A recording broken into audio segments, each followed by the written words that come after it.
Hi everyone, my name is Mohamad. I'm excited about today's community presentation. I'm very happy to introduce our special guest, Mohamad Tassabehji, and I will give this over to you. So here we go. My name is Mohamad Tassabehji. I'm a afikra global ambassador for the city of Boston. This presentation or future conversation is called Connecting the Seas, sorry, the Suez Canal. And this is the volume 1 for the Boston chapter in the hopes that future volumes will be in person so that we can get together like afikra means it to be post-pandemic. All right, so what led me to this topic? So I'm a civil engineer by trade, and I love construction projects, especially mega projects. The reason I chose to become a civil engineer, sorry, the reason I chose to become a civil engineer was actually because of Roman mega projects. The Romans left temples, aqueducts, baths, hippodromes, all these impressive structures all across the Mediterranean where I grew up. And growing up and seeing them as a kid, it inspired me to become a civil engineer. And for the better half of the last 10 years, I've been building construction projects and predominantly large infrastructure projects. I have 2 pictures on the right. The top one's the Hoover Dam, and the one on the bottom right is the Dulles Metro Rail. Both projects completed by companies I worked with. Obviously, I didn't work on these ones, but the sense of the projects that I got to work on. But ultimately, the reason I chose this topic to talk about was because of Mikey. He kind of nudged me in this direction. He said, hey, look, there's this mega project in our backyard. I didn't know much about it. I was thinking about oil and gas projects. This is more interesting because it's in our backyard. We kind of take it for granted. And I personally didn't know much about it until I started digging deeper into this. So let's get started. But before we do, there's the presenter's promise, afikra's presenter promise. And I just wanted to tell you guys, I'm not an expert, but I promised that I tried to learn as much as I could to satisfy my curiosity about this topic. Someone here might know more than me about this topic. Please correct me, ask questions, and contribute, but do it nicely. Again, I'm not trying to persuade you of my agenda, or any agenda for that matter, or convince you to take action. My only hope is that my presentation might cultivate your own curiosities. And as we go through the presentation, you'll see there's lots of tangents and lots of interesting things that came up that I'm interested in exploring, and hopefully someone else will be interested in exploring as well. So the presentation said, who thought of building the Suez Canal? But again, sitting down with Mikey, to make the question more interesting, we rephrased it. And the question that I have on the screen is, if the Suez Canal is obviously a good idea, makes perfect sense, why did it take so long to build? And why did it take so long to build successfully? And then what were the unintended consequences? So each of the words that I have highlighted, or sorry, in bold and underlined, are the different sections that we're going to dive into. Oops. All right, so here's a brief outline of what we're going to talk about today. We'll start off with Suez who, then we'll talk about why it was obviously a good idea back then and in the modern age.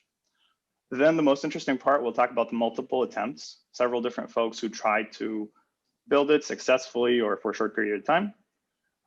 Then we'll get to the successful attempt that built it in the fashion that we know of today. Then we'll finish off with the unintended consequences. And if you know me, I love fun facts. So the last section is actually fun facts about the Suez Canal and the folks who were involved in it. There's 2 addendums all the way at the end. I think this presentation will be made available online, so you can actually jump into those, but we won't get a chance to talk about them today because of time. All right, Suez who. So let's go to 10,000 feet and back to Geography 101, so our middle school or elementary geography, and see the region we're talking about. So back in the day, this was the extent of the world, right? This is what everyone thought the world occupied. We see Europe, we see the Middle East, we see Northern Africa. And the region that we want to talk about, the Suez, is actually the region that's highlighted in the red box. So let's zoom in. So we have the Mediterranean to the north, the Red Sea to the south, Asia to our right, and Africa to our left. And this triangular piece of land in the center is the Sinai Peninsula. To the left of it is the Gulf of Suez, which we're going to be talking about today. And to the right is the Gulf of Aqaba. So the Gulf of Suez is actually named for a city called Suez, right by where I have the word Suez. So it's at the entrance of the current Suez Canal, but this is the city that gives the Gulf its name. And this over here to the left, this green triangle, is the Nile Delta as it dumps into the Mediterranean Sea. So now that we know where we are, why is the Suez or the Suez Canal a good idea back then and in the modern day? So again, let's go back in time to the days of the ancient Egyptians and the Phoenicians and the Greeks, the folks who basically roamed the world back then. So if you remember from history class, most of these civilizations thrived if they were built, if they grew up or they were strategically located along a body of water, whether it's a river, a lake, sea, or an ocean, right? So for the ancient Egyptians, it's the Nile, the Romans, the Tiber, the Euphrates, all these different rivers or bodies of water served several different functions. One, it was for irrigation so that people could plant stuff and grow food and cotton. And the second reason, which I think is more interesting, is for transportation. So if you grow something and you want to get to a different part of your kingdom or empire, the fastest and cheapest way to do it is through water. You put it on a ship and you take it somewhere. And then also, if you don't have something, but you want to sell something, you trade it over water. And so the Phoenicians, who are in modern day Syria and Lebanon, the Persians, the ancient Egyptians, the Romans, the Greeks, and all the Asian kingdoms, this is kind of their meeting point. And the fastest and cheapest way for them to get stuff to each other is through water. So having a shortcut that basically connects these two seas is a no-brainer, right? They could do it over land, but it's going to be more treacherous and less likely to succeed. So that's back then. Why is it a good idea today? So the image I have on here is post-industrial revolution. So the world's become smaller. We've become more industrious. Most of Western Europe has industrialized, and now they're basically making a lot of goods and services that they want to trade. And their biggest trading partner is India and China. So I have two routes shown on here, going from the first route, the Cape of Good Hope route, going from London all the way around Africa, around the Horn of Africa or the Cape of Good Hope, and out to trade with India and China. But imagine if there was a shortcut. If you could go through the Mediterranean instead of going around Africa, and then just cut right through the Suez, right, the small isthmus here, through the Red Sea and out into India and China. So the two routes that I have here as examples are actually estimated based on traveling from London to the Strait of Hormuz. And it's really just to give you an example of how long the route would take if you went around Africa, 11,000 nautical miles. And if you took the Suez Canal route, it's 6,000 nautical miles. So almost cutting the trip in half. And this is just going to the Persian Gulf, not all the way out east, sorry. So it made sense even for the Europeans later on in life. All right, now that we've talked about why it made sense and what the Suez is, let's talk about the folks who tried to build the Suez Canal. Okay, so the first attempt to ever build the Suez Canal was by these little known folks that lived in ancient Egypt at the time. They didn't shy away from building mega projects. We all know they built the pyramids.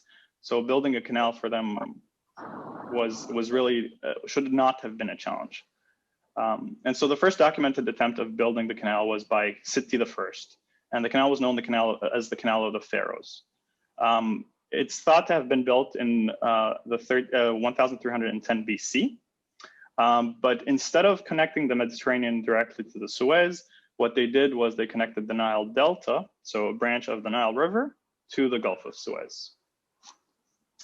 Obviously, there were other pharaohs who also tried to kind of revive the project, but the next most serious attempt was actually the Persian Emperor Darius I. He tried to revive the project, but he was the first among several who was given incorrect information. His engineers, his constructors, whoever was advising him, basically went out and looked at the Red Sea and looked at the Nile and looked at the Mediterranean and said, hey, listen, the elevation of the Red Sea is much higher than Egypt. If you build this canal, you'll flood all of Egypt. So he never even tried.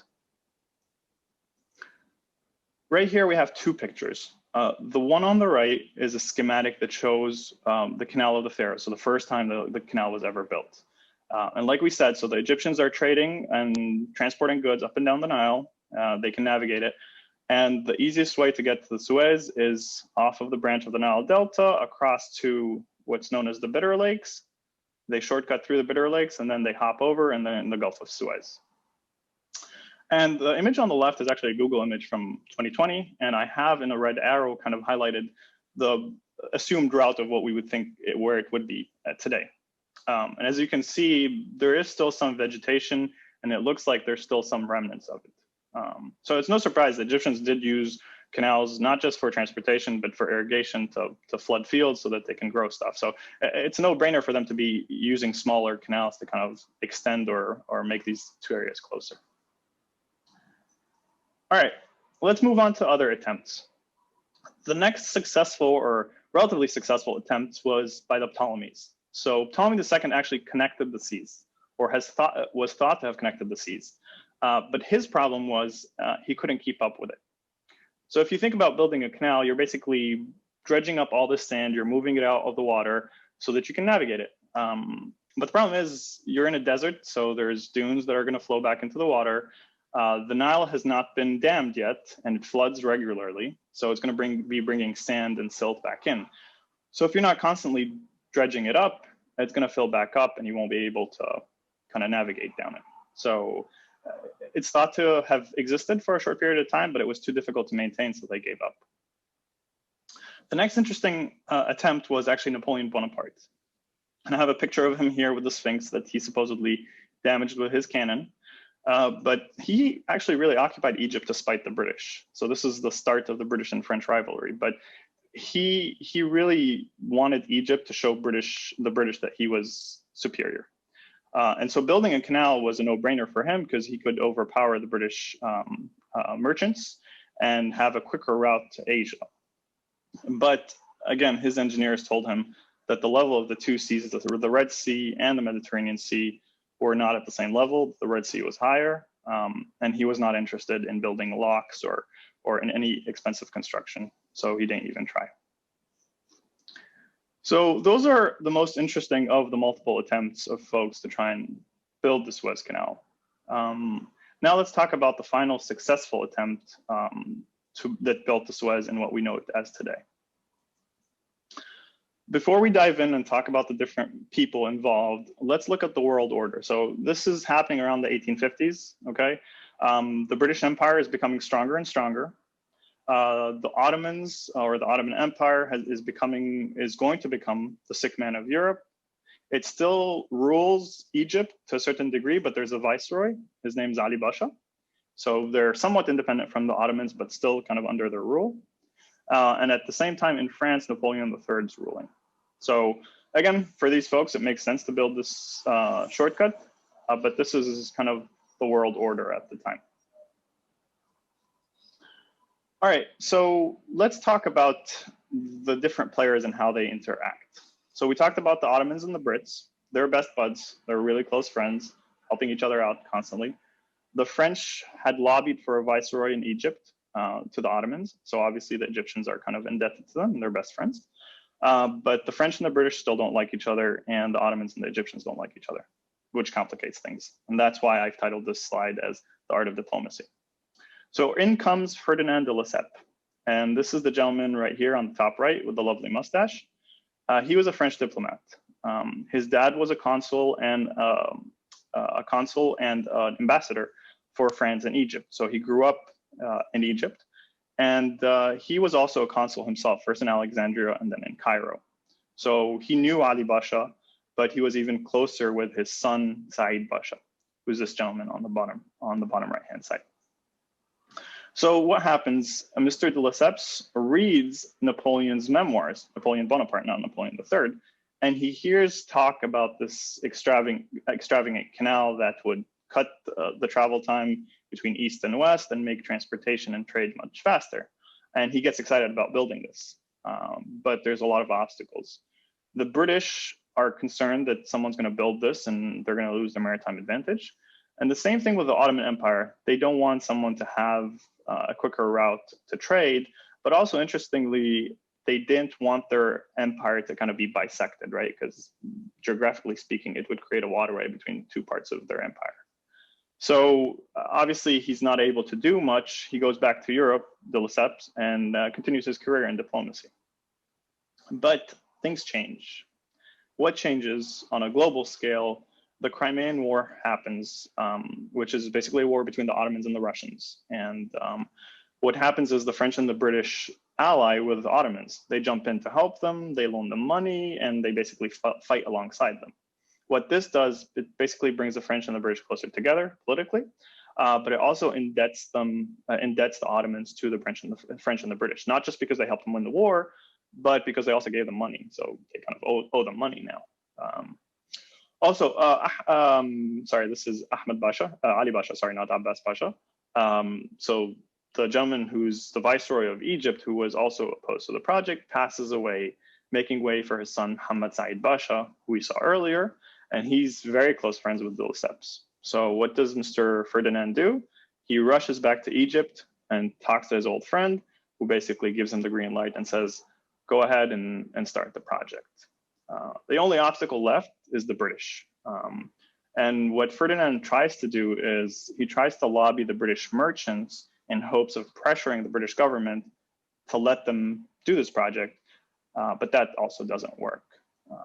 I think something that's very interesting to notice in this kind of game of chess between these European countries is the British don't occupy Egypt or the Ottoman Empire, but at the same time, all these governments in Europe, the Middle East, and North Africa do not want to upset the British. So you can see that British influence is growing and growing in the region.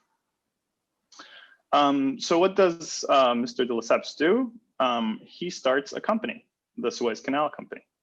And he actually makes this an international company, which is important for optics because he wants the Ottomans and the British to know that this is not a monopoly that the French own. This is an international company anyone can buy stocks in. And he headquarters it in Paris. And he lobbies the French to buy shares in this company, which basically helps finance the construction. And he gives 44% of the ownership to the Viceroy of Egypt. At the top right is an image of the plan to build the canal from the Suez Canal Company. And on the bottom right-hand side is a délégation des coupons d'action for the Suez Canal Company. So construction starts. It takes about 10 years and some 34,000 laborers. Most of these laborers, unfortunately, are forced laborers. But again, in comes in a new viceroy, Ismail Pasha, the son of Said Pasha, in 1863, and he bans the use of forced labor. He tells the Suez Canal Company and Ferdinand, nope, you can't do this anymore. So what they end up having to do is to kind of scramble and improvise. And they end up inventing custom-made steel and coal-powered shovels and dredgers to build the canal. So here's an image of one of those dredgers. And what you see on the right-hand side, this big contraption, is actually one of those dredgers, and it's sitting on a barge. So it's floating in the middle of the water. And what it basically does is basically has either a bucket or a driller or something to scoop up the sand from the bottom of the canal.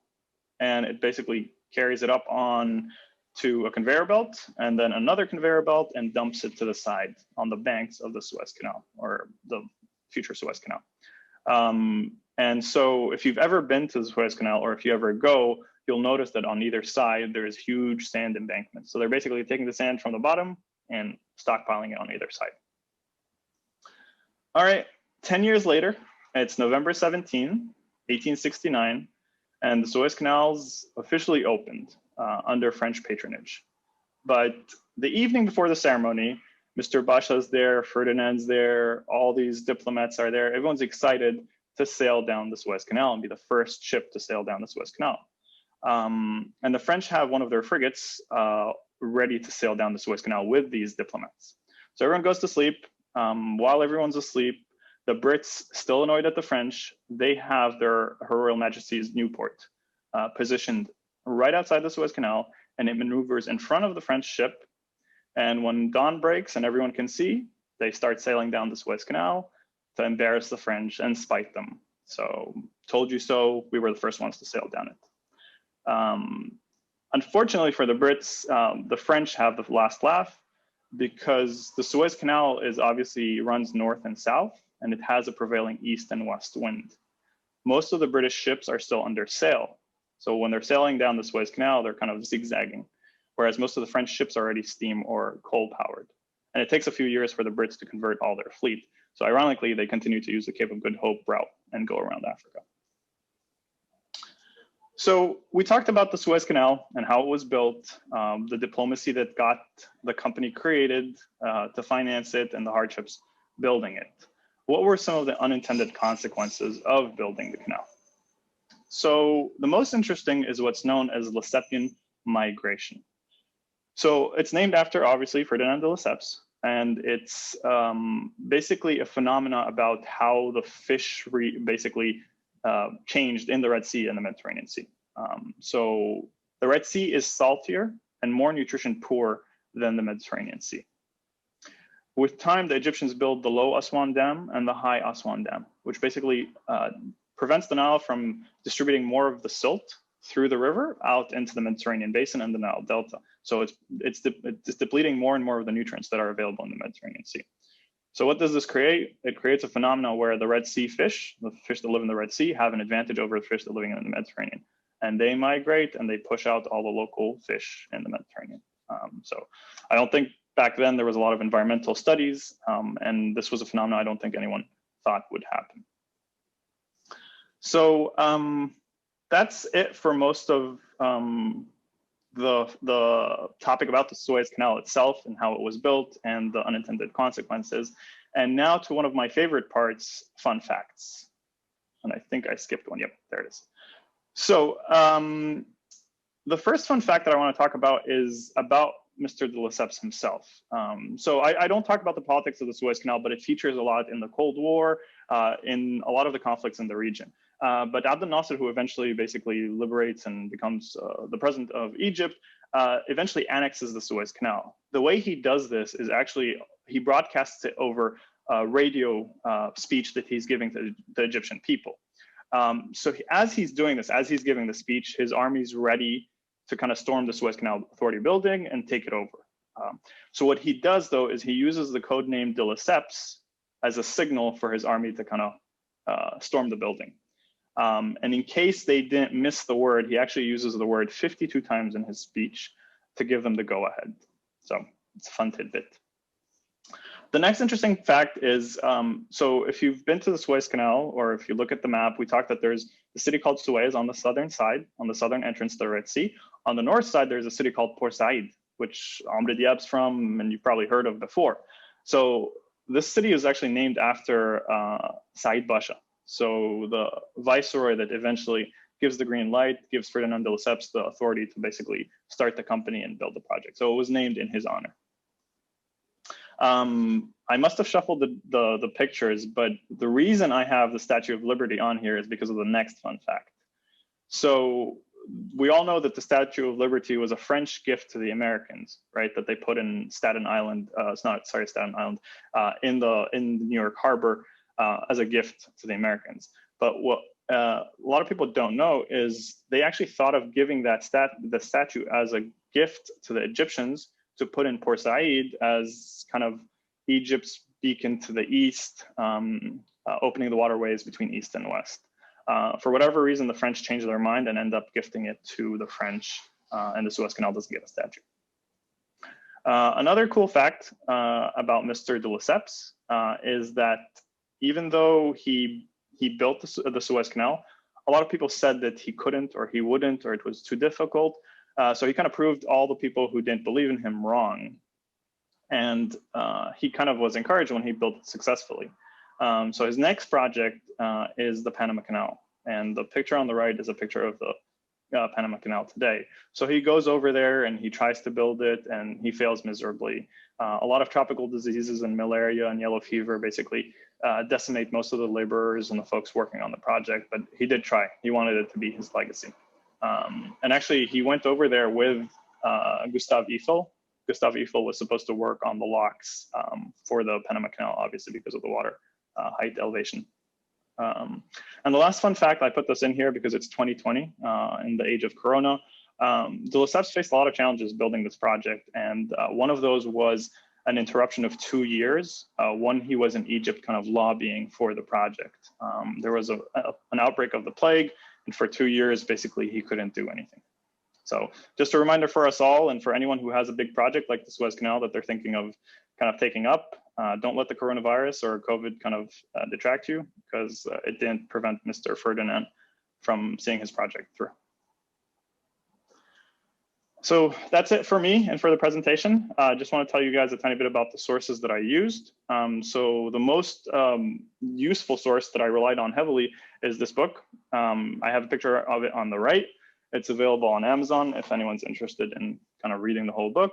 It's called Suez Canal, The History and Legacy of the World's Most Famous Waterway. There's also a very nice long article by the CNN about Egypt's ambition, the Suez Canal then and now. And I also watched the documentary, a BBC documentary about the other side of Suez. And finally, the Suez Canal Authority that runs the Suez Canal today has a website with a lot of sources. They have archival photos, they have a lot of text. It's a great resource if you guys would like to read more or learn more about it. And that's it for me. If you have any questions, I'm sure there may be some in the chat, but you can also always email me at the email address I have listed. Great. Thanks, Mohamad. Okay, so we have a few questions in the chat. We'll start with Mazen, and then I have a question, and then I believe Ahmed has a question, and then Philip has a question. Thanks a lot, Mohamad. This is, I think it was super interesting. I was actually planning on building a canal during COVID, but then I was demotivated by COVID. So thanks for the motivation there. My main question is on the motivation for the earlier attempts. So I'm just wondering, like, I see obviously the economic motivation post-industrialization, but earlier as well. I mean, of course, there was always trade, but was it basically the same motivation? Like, if you look at if you could just quickly turn back to that page that showed when the first attempts were. I think the first one was like, 1310 BC. So just wondering if the logic was the same. Like, do we have recorded record, like history of that, of like what the motivation was in 1310 versus say like around 500 BC versus post AD? Was it all like roughly the same? It's a very interesting question. So the way when I opened up and I phrased it was kind of the books that I was reading talk about kind of the benefit for trade for all these civilizations back then. But does it explicitly say that the Egyptians wanted to use it so that they can get out to the Red Sea and trade with who occupied Saudi Arabia or with the Asian countries or further down in Africa? I didn't see any records for that. The reason we know that they tried this is because obviously there's some remnants that show that it existed. But what motivated them to actually do it, I honestly couldn't say. It would be really interesting to dive in deeper and see. I would assume trade, but again, I didn't find anything that specifically said what their exact motivation was. Okay. But it's an interesting thought. All right, Mohammed, I had two questions for you. One is a really silly question, but since I have a captive engineer, you can explain it to me. How did people measure sea levels pre-20th century? Like, how did they suspect that the Mediterranean and the Red Sea were different sea levels? That's the first question. And the second question has, from a sort of engineering perspective, has the canal changed in any meaningful way since it was first built? Like, since boats started passing through it, have there been any meaningful additions that were added on to sort of make enhancements? Good questions. The first question, as an engineer, I know how we measure elevation today, and it's so there's actually stations. So in the US, if you go around, you'll see there's like medallions, they're gold medallions that the US Geological Service will basically put out and say what the elevation is. And people go off those benchmarks. Back in the day, it's actually a good question. I don't know how in the days of Napoleon or the days of the Romans, how they were able to check elevation, especially since it's a large distance. So it's not like you can stand at one end and look at the other end. So no, honestly, I don't know. The French were just like, yo, it's totally different. We did like, how did they fall for this? So the thing, what I did find that was interesting for why they got different measurements is, I think there wasn't a big understanding of tides at the time. So it's said that when Napoleon Bonaparte's engineers went out and measured it, they measured one end and then it took them like 3 weeks to get to the other end, and there was like a high tide. So they measured it and they're like, oh, it's much higher. So they assumed that they weren't at the same level. But if they were able to kind of make the measurements in the same day, they probably would have found out that they're at the same level. But to your question, I don't know exactly how they did it back then. I just took it as a fact, but it would be interesting to see how that engineering technology kind of evolved. Okay, so then the second question about like meaningful changes, have they expanded the canal in ways that are needed for the 21st century, or? So actually, it's been changed a lot. So one thing that I talked about with previous attempts is you have to keep dredging it. So it's an ongoing process to keep the canal kind of dredged, especially in the center when you have big ships with big water drafts. It has to be maintained. So that's an ongoing process. But the biggest change, and we didn't get to talk to this too much, you can fit two small ships down the canal going either direction. But with the big tankers and the container ships that we have today, you can't have them both kind of go north and south at the same time. So they platoon. They have 15 ships wait on the north and 15 ships wait on the south. And as they go through the canal, there's bypasses. They use some of the lakes, but there's also some bypasses where the canal is wider, so they can kind of wait while the other platoon kind of goes past them. Since then, I think in 2005, they did make a lot of expansions. So they added bypasses. So they expanded the canal so that now you can travel north and south at the same time. They expanded it and they also made it deeper. So yeah, they've made a lot of changes since then. And I think in one of the appendices, if you get to the end, I give some of the rough facts about what it was back then and what it is today. So yeah, can you go back to what it was back then? Yeah. Okay. So when it opened, it was 164 kilometers in length and 8 meters deep. And today it's 193 kilometers and it's 24 meters deep. So obviously much deeper. Gotcha. Okay, cool. Okay, Ahmed, I think had a question or a comment, and then Philip, and then if anyone has any other questions, feel free to add them in. Ahmed? Yeah, thanks for the presentation. Mikey, it wasn't a question. It was more like, I guess, a comment. Do you still want me to proceed? Okay. Like I think, okay, there were two comments, I guess, but the first thing when you said that the British didn't occupy Egypt, but arguably that might be a statement open to interpretation because the many people do think that this canal was built under occupation, and because of the methods of construction used earlier on. It might be worth thinking about, like, because that's how basically the cities along the Suez Canal, as far as I know, were made. They are unique in terms of the culture, and that they combine the labor culture from all over Egypt. So the port side Suez and Ismailia, because they combine people from all parts of Egypt to create this brand new culture that is more than the sum of the parts. And the second comment was also something I'm not completely sure of, but it might be worth further study. Is as far as I know, the Suez Canal was the first build, operate, transfer model of a business in the entire world, and that's one thing that Nasser did, was he took over the canal before the contract had expired as a political move, and that triggered a war, like in 1956, that involved Israel, Egypt, Britain and France, and just for the annexation of this canal. So I think that is also a critical part of the canal's history and identity as well that might be worth looking into. But more comments than questions, but thank you. This is a lot of information indeed. Thank you.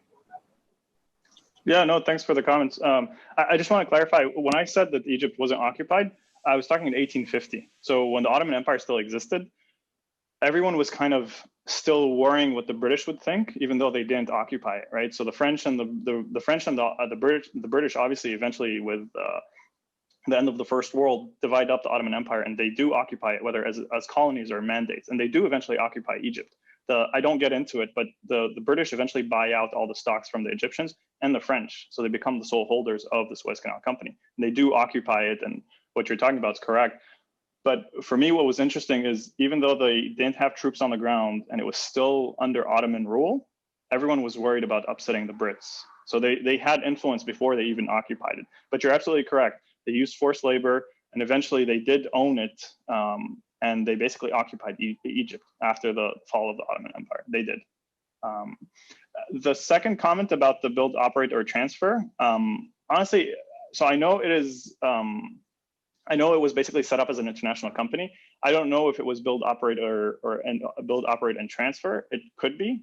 It would be interesting to see, because if that's the case, my understanding for most of this is that when it was annexed, Suez, basically Egypt wanted its independence, and they felt that this was part of Egypt's property, and they should benefit from the funds and basically all the fees going to the Suez Canal. But I'd be interested in to checking further, because if what you're saying is correct, then they basically, it was just the end of the agreement. So they should have basically just taken it over, and there should not have been a fight or a war.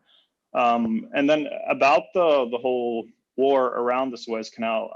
So most of the presentation I was focused about how it was built and the multiple attempts back then. But there is an appendix. So if you have time, I talk about the Suez Canal crisis, and I talk about the 1967 war and the 1973 war.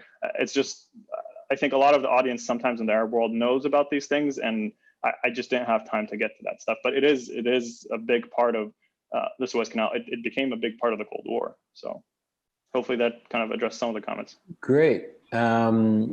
Okay, we have, I think, a question from Philip, and then a question from Murula. Hi, everybody.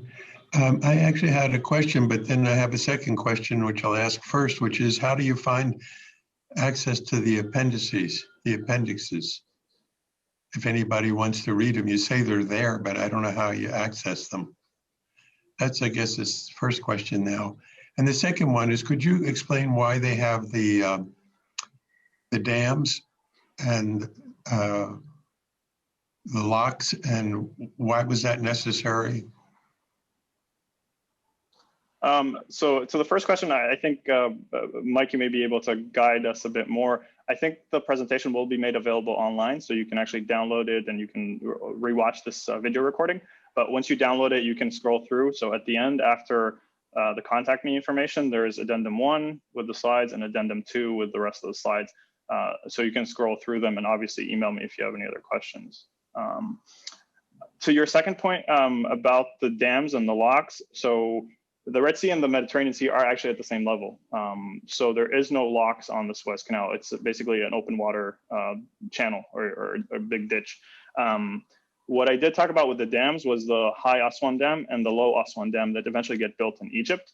Those did affect the migration of the fish, because the Nile basically brings nutrients and silt into the Mediterranean basin in the Nile Delta. So when you build a huge dam that created Lake Nasser and basically prevents all these nutrients from making it to the Mediterranean Sea, you're kind of setting this environment that has less nutrients and is saltier, that's not hospitable to native Mediterranean fish, but Red Sea fish kind of thrive in this environment, so they all start migrating through the canal and go north. So hopefully that kind of clarified. The dams are on the river, not on the canal. Yes, on the Nile River, yes. So as a consequence of building the dams on the river, then something happened with the fish in the canal. Yes, so if I have an image of kind of Egypt, and you can see the Suez Canal. So you can see where it says Lake Nasser, and there's a big body of water. That's the Aswan High Dam, and the low dam is actually right in front of it. They're both in a city called Aswan in Egypt. That basically restricts the flow of silt and water kind of along the river. And there's actually other dams now, and I think Ethiopia is building a dam. So there's a lot that goes on with the Nile that affects downstream the Mediterranean Sea. Thank you. My pleasure. Great. And yeah, Philip, this will go to afikra.com/library along with the rest of them. Okay, last question from Rula, and then I'll do a little outro. I think Rilla says she can't talk because it's too loud around her, so I'm going to read the question. What's the current strategic importance of the Suez Canal given regional tensions? So I'm going to try and answer as much as I know from kind of being abreast of the news. Obviously, I didn't focus a lot on this in my presentation. It's still a very important waterway because it does create a shortcut, so it makes shipping costs shorter and shrinks the time it takes to ship stuff. So if you're shipping something from China all the way to the US and you have a shorter trip, it won't go as bad. It won't go bad as quickly, and you'll get it there quicker. But with modern day evolution, there's been some people who still now want to go around the Cape of Good Hope to avoid the high fees of the Suez Canal because they're not concerned about how long it's going to take. They just want to do the cheapest method possible. Depending where you're going to, there is the North Sea Passage, which is, I don't know if I'll be able to show it on a map, but it's basically going through the Arctic Circle. If you're going from, so on this map, if you're going from Western Europe, you go up instead of down. And that passage through the Northern Sea Passage has always been kind of landlocked because of ice. But with climate change and with melting ice sheets, that passage is opening up. And that is actually not, it's counterintuitive, but it is actually a quicker route than going this way if you're going to Japan, say, or Korea. But again, those are still up for debate whether it makes sense to be able to sail through those year round or not. Okay, cool. Well, I'm going to share my screen again. I put in the chat. Well, first of all, thanks to Mohamad. That was a really, really fantastic presentation. And I'm glad that I pseudo coerced you into doing this. You're uniquely suited to answer a bunch of these questions. So that was fantastic. Please give us feedback on how today's event went. It's a single question survey, afikra.com/was this good. And then if you are interested in supporting us, go to afikra.com/donate or patreon.com/afikra and join the hundreds of people who are helping make this happen and helping us keep going. So I'll add the link in the chat as well. Thanks everybody for joining. Hope you stay safe and stay sane as much as that is possible. And yeah, be well.